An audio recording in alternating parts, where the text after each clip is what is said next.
Las Vegas. So, it was a 14-fight card. It has now been reduced to a 12-fight card. Vincente Luque and Ian Carey got called off as Ian Carey has caught pneumonia, so that's not good. The first fight of the night, Randy Brown fell ill too, so that fight has been pulled. But still, we still have 12 fantastic fights that we're going to go through. I'm going to try and ramp through them. I don't want this to be too long. I know I usually spend, 30-40 minutes. Let's see if we can get this done in 20 to 30 minutes. Okay, so first fight of the night now then is a ranked heavyweight fight. Like, you know it's a big card when it's a ranked heavyweight fight. That's the first fight of the night. Okie dokie. So we have Slovakia's 15th ranked Martin Bude versus Shamil Gaziev. Okie dokes. So Bude then, like I said, he's 15th ranked. He's 4-0 in the UFC, and his latest fight ended in a Kimura submission in the first round. He's also currently on a 12-fight win streak. He's 13-1 at the moment. So yeah, he's on a roll, but he's also versing someone who's never lost. 11-0, born in Dagestan, and he fights out of Bahrain. Gaziev, like I said, undefeated pro, and all but one of those fights have been finished before the final bell. So 10 finishes in 11 fights. So this is going to be a very good fight. The favourite is the Slovakian. He's a bit more experienced in the UFC. Like I said, he's had 4 fights. The other Gaziev, this is his first UFC fight.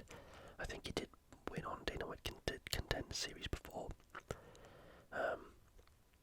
I don't know who's going to win this. If I had to pick someone, I'd probably pick Martin Bude. But betting wise, I am going to bet that this fight does not go to the distance. That's where I'll bet on this one. Okay, next up we have Andre Tachifili versus Lucas Almeida in a featherweight bout. Okay, so Andre Tachifili, he's fighting out of Hall of Famer Uriah Faber's Team Alpha Male.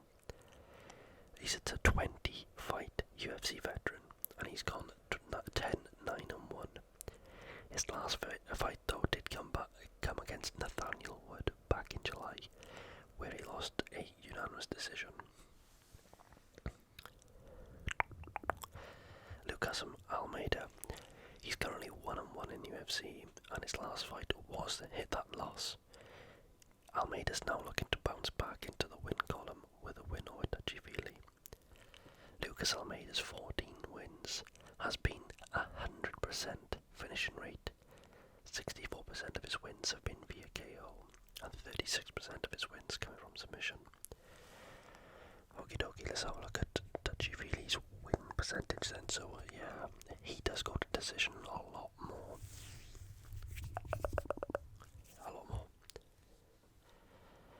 Almeida does land more per minute, and absorbs a bit more per minute as well.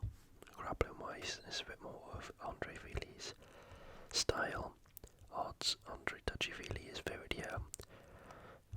I think Andre Fili can just grind the win out on here. He's a lot more experienced. He doesn't land so much, but the grappling could be the biggest aspect of it. So I'm gonna go for Andre Fili to get the dub on this one. Next, we have a flyweight bout. We love our flyweight bouts around here. We have 12th ranked Tagir Ulanbekov versus 15th ranked Cody Durden. Okay, so closing out the early prelims then is Russia's Tagir Ulanbekov. He's 3-1 in the UFC, and his last fight he actually won via a standing guillotine choke in the first round. I apologise. Cody Durden, he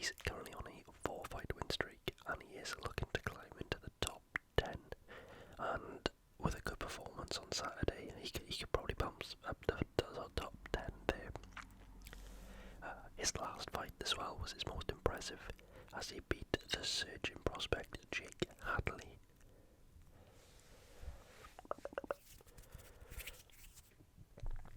So look at the win percentage. Yeah, Tagir Lampekov, as suspected, a submission and decision. I can imagine he's got terrific grappling strike statistics. So Lampekov does land more per minute, but does absorb a little bit more. Defense is pretty much on point. Grappling wise, okay. Cody Durden's got the highest stats. Yeah, okay, so I mean, the stats don't lie. I'm gonna go for Cody Durden on this. Ulanbekov might be the favourite, but I'm gonna go for Cody Durden. Okay, and then we move to the prelims. This is a good fight. This is a good fight. We have the Scottish-Australian Casey ONeal and the Brazilian Ariana Lipski.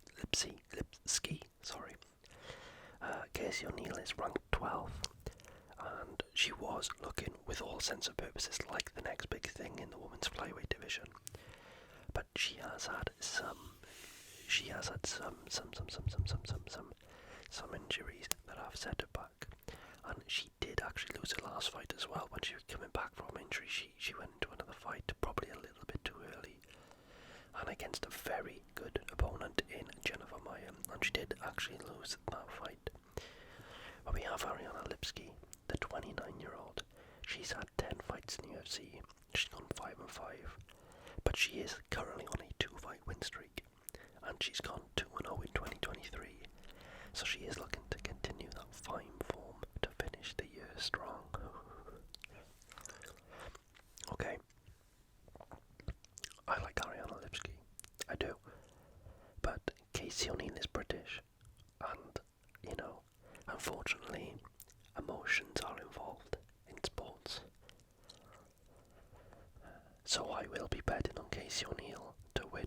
Look at her striking, 8.77 land per minute. Grappling wise, yeah, I'm taking Casey ONeal all day for this. Casey ONeal all day. Next, we have a bantamweight bout between Cody Garbrandt and Brian Boom Boom Keller. This is this is a very good card. I mean, if Ian Carey was still on here and Randy Brown's savage, it would have been one of the cards of the year. But anyway, we have Cody Garbrandt and Brian Keller. Cody Garbrandt's actually my brother's favourite fighter. We started getting into UFC seriously in 2015, 2016, and that's where Cody Garbrandt really rose to fame. So yeah, he was, again, that's why he was my big brother's favourite fighter. He was one of the most popular fighters in UFC. He looks a shade of what he was like back in 2016. His first 5 fights in the UFC, he finished 4 of those. He earned a title shot against one of the greatest of all time, Dominic Cruz, and he put on an absolute clinic to become undisputed champion. However, since that day, he's only won 2 of his following 7 fights. Lost twice to TJ Dillashaw. His last fight, though, was back in March of 2023, and it was a victory over Trevin Jones, so he's coming off a victory. Now, compare this to Brian Keller.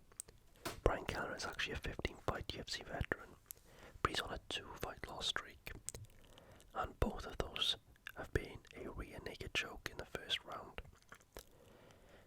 That's not the worst thing, though. The worst thing is he's been out for 18 months, and the reason for that is he's had neck surgery. He's had a real serious neck injury that made UFC pull him out of his fight earlier in the year.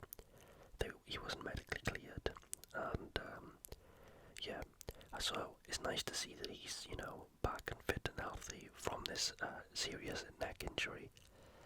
But it'd be interesting to see how he performs against a real dangerous person in Cody Garbrandt. When he's on fire, he's electric. But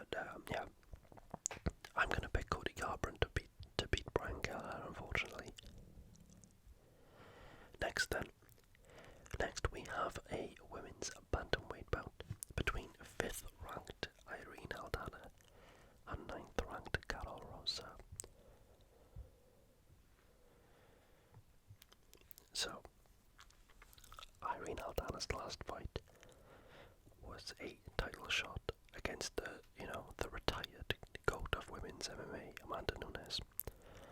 Prior to that though, she was on a 2-fight win streak, and both of those wins were by way of KO. Rosa on the other hand, won her first 4 fights in the UFC from 2019 to 2021. Since 2022 though, she gone 2-2. But she has last had a victory. Her most recent bout was a split decision win over Yana Santos. Yeah, I don't know. I'm leaning towards Irene Aldana. Rosa, the decision most of the time. Irene Aldana gets a finish most of the time. Significant strikes. So Rosa actually lands more per minute, and Irene Aldana absorbs more. Okay, so Rosa's stats, would back up that she's the favourite. What's the odds? Yeah, no, so Irene Aldana is the bigger favourite. I mean, I think the strength in competition that Irene Aldana faced is way above what Carol Rosa's faced. I think Irene Aldana can bounce back and get a win here against number 9th ranked Carol Rosa. So I'm picking Irene Aldana for that one. Okay, and then the main event of the prelims is a light heavyweight bout between 14th ranked Alonso Manfield and 15th ranked Dustin Jacobe. Alonso Manfield, he's 7-3-1 in the UFC after 11 bouts. He has won 3 of his last 4, with the 4th being a draw, so he's not lost in 4 fights. All of the 3 that he's won has been KOs. Oh, not been finishes, sorry. 2 of those being KOs in the first round. And his last fight was actually a rematch of the draw he had with Jimmy Crute. And he beat Jimmy Crute via a guillotine choke in the first round. And then we move on to Dustin Jacobe. Gosh, that's hard to say for me. Dustin Jacobe. And this is Dustin Jacobe's second stint in the UFC. His first stint came back in 2011-2012, where he lost 2 fights and got released. He then went on to have a pretty successful kickboxing career. Then he returned to the UFC by competing in Dana White's Contender Series back in 2020, which he earned himself a UFC spot. He has since then had 10 fights in 3 years, going 7-2-1, so he's on a real roll in the last 3 years.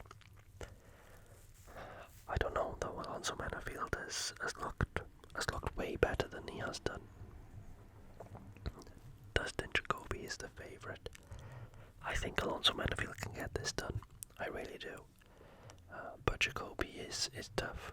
This is a hard one. I think this might be one where I'll put, the fight has not got the distance. So I'll probably put a bet on that. Okay.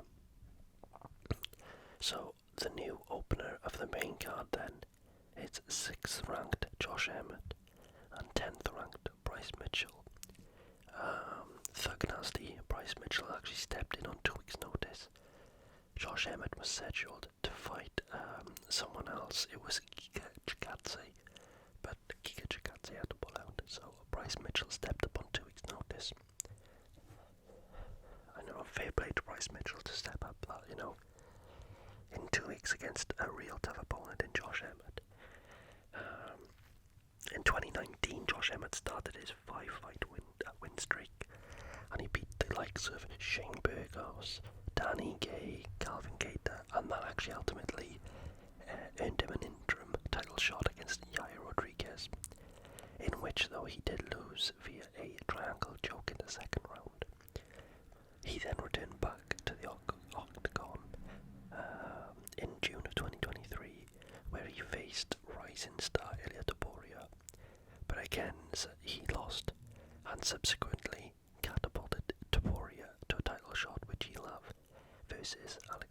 Lipski in February of 2024. Thug Nasty then Bryce Mitchell. He's one of the craziest personalities in the UFC. He's a self-confessed redneck who likes to rap, eat roadkill, but he just so happens to be one of the best fighters in the world. He's 7-1 in the UFC, and his only loss is coming to the title challenger Litoporia. That was back in 2022.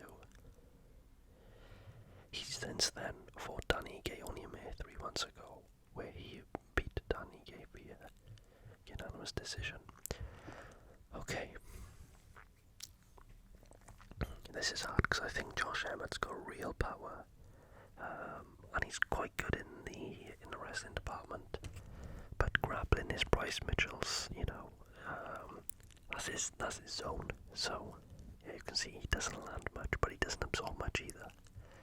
Grappling wise, yeah, I'm gonna take Bryce Mitchell, and I think he can submit Josh Emmett. So that's gonna be my pick. We then move up to one of my fights. I don't know, my second or third most looking forward to fight, and that is a lightweight bout between Tony Ferguson and Paddy Pimblett. And quite honestly, Tony Ferguson's story is a sad one. He was once, and probably still is, one of the most beloved fighters out there. He lit up the 155-pound division from about 2013 to 2020, where he went on a 12-fight win streak, and he took out opponents like Donald Cerrone, Anthony Pettis, Rafael Dos Anjos, Kevin Lee, Edson Barboza, and these are when these were back in their prime, 2013 to 2020. Since then, though, he's been on a 6-fight loss streak. But they have all come against top opponents. You're thinking of Justin Gaethje, Bobby Green, Nate Diaz, Michael Chandler. They come against real top opponents. And then Paddy Pimblett. Paddy Pimblett was one of the biggest names in MMA outside the UFC when he was on a regional scene. Known for his funky finishing abilities, he finished 7 of his 11 fights in Cage Warriors. And these finishes as well have carried over into the UFC. He's unbeaten in 4 bouts. 3 of his 4 wins have been finishes. But his last fight was the most controversial, and that was against Jared Gordon, where there's a lot of people who thought Jared Gordon won. And I was a fan of Paddy Pimblett. I'm a Liverpool fan. He's a Liverpool fan. But I thought Paddy Pimblett lost that fight.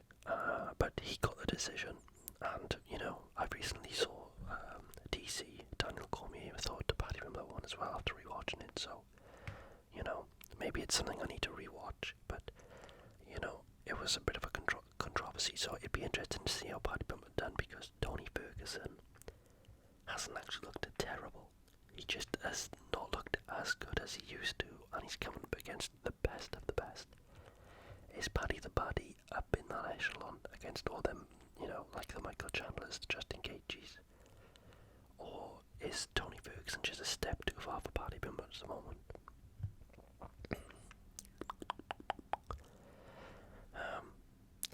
Yeah, Paddy Pimblett's quite a big favourite. I think Paddy Pimblett can get it done. I think he's got some sort of different energy about him right now. So I think Paddy Pimblett can get that done.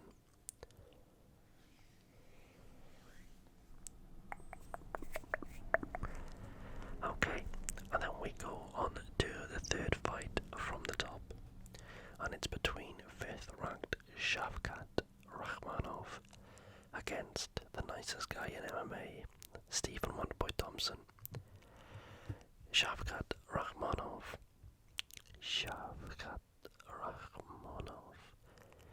He's 17-0. But he takes on his most difficult and dangerous opponent yet in Stephen Wonderboy.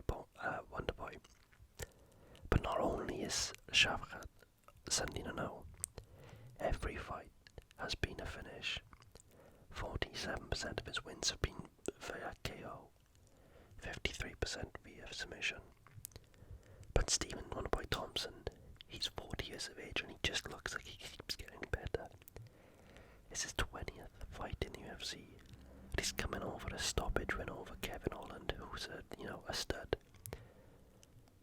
should he beat Shavkat this weekend, he could actually put himself in title contention for the next title bout. They have the same KO ratio, not so much submission ratio. Stephen won by Thompson does go to decision quite a bit. Landed per minute, not too dissimilar. Shavkat does absorb a little bit less as well. Grappling aspect, this is him. His takedown defense is 100%. Not that Stephen Wonderboy Thompson's going to be taking him down, but he does go for takedowns as well. So, it'll be interesting to see if Shavkat uses his grappling abilities against Wonderboy, or does he try and outstrike Wonderboy Thompson? And if he does, that might be very bad indeed for him. So Shavkat is a massive favourite. I want Wonderboy to win. I really, really do want Wonderboy to win. Do I think he's going to win? No. I think Shavkat is younger, hungrier.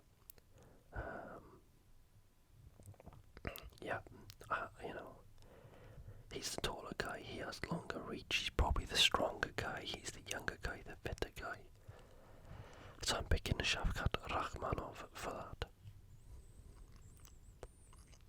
Okay, so now we go into the co-main event of the evening, and it's Alexandra Pantoja and Brandon Royval for the flyweight title bout. The latest champion in the flyweight division, Alexandre Pantoja. He's 10-3 in the UFC. He's currently rocking a 4-fight win streak.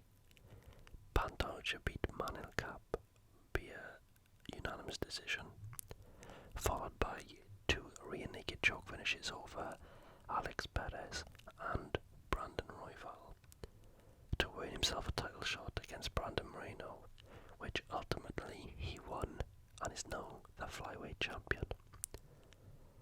Brandon Royval, on the other hand, he's 5-2 in the UFC, and his only 2 losses come against former champion Brandon Moreno and current champion Alexander Pantoja. He's now out for revenge, and he's going to take that revenge by taking the flyweight title from Pantoja. His last 2 fights have ended in the first round, one via submission, and the most recently, a knee and punches combo for a KO. Brandon Royval is a slick, smooth killer.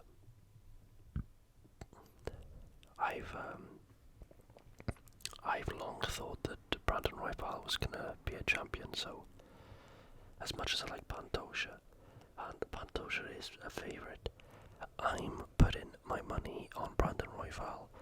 Salika's significant strikes, so Pantoja throws more, does absorb a bit more too, grappling wise, so Brandon Royval doesn't, take down much, but when he does, he's very efficient with it.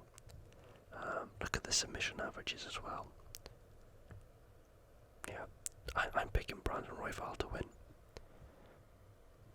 I quite like his personality. He's good to watch, exciting. So yeah, I'm picking Brandon Royval to get the job done on Saturday. Okay, and then we move to the main event of the evening.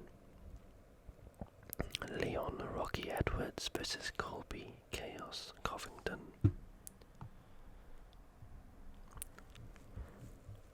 Born in Jamaica, raised in the UK, forged in Birmingham, Leon Rocky Edwards, he's currently on an 11-fight win streak, and most recently beat one of the greatest of all time, Kamaru Usman, twice. Looking to extend his streak to 12, Leon Edwards aims to make Colby Covington his next victim.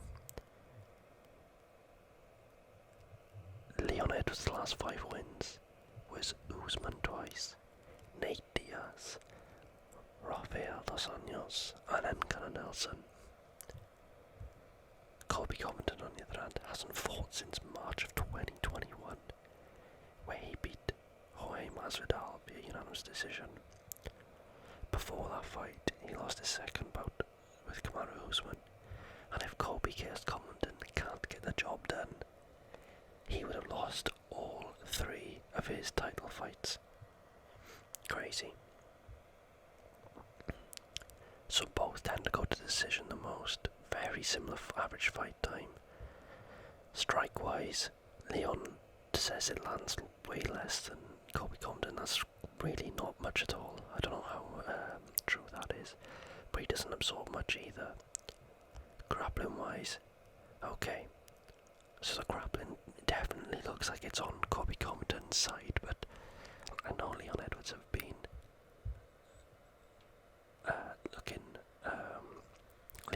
been looking for, to improve that aspect of himself. So, hopefully he can get that done. Again, I'm British. There's nothing more I want than to see Leon Edwards KO Colby Covington. So, that is going to be my prediction for Saturday. And still, Leon Rocky Edwards is going to finish Colby Covington, and he's going to retain the welterweight title, and he's probably going to fight Bilal afterwards. And that's it. That's the main card. I'm really looking forward to it. It's going to be a tremendous card.